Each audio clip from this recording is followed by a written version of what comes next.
Nessuna marcia indietro sulla libertà di vaccinazione, ma in Veneto arriva la soglia di sicurezza. D'ora in poi i sindaci del Veneto saranno infatti obbligati ad intervenire in tema di vaccinazioni per i bambini su segnalazioni dei presidi, qualora nelle singole scuole d'infanzia si scenda sotto la soglia del 90% di bambini vaccinati. All'atto dell'iscrizione verranno chiesti i certificati di vaccinazione.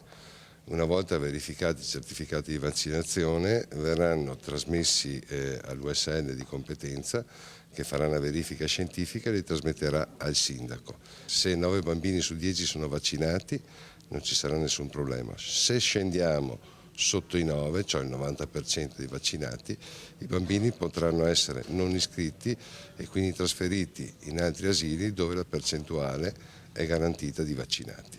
Questo proprio per evitare che ci possa essere diffusione di patologie pericolose, soprattutto per chi non è vaccinato. La soglia del 90% sarà introdotta solamente per le scuole d'infanzia e riguarderà i 4 vaccini obbligatori in molte regioni: poliomelite, tetano, epatite B e difterite.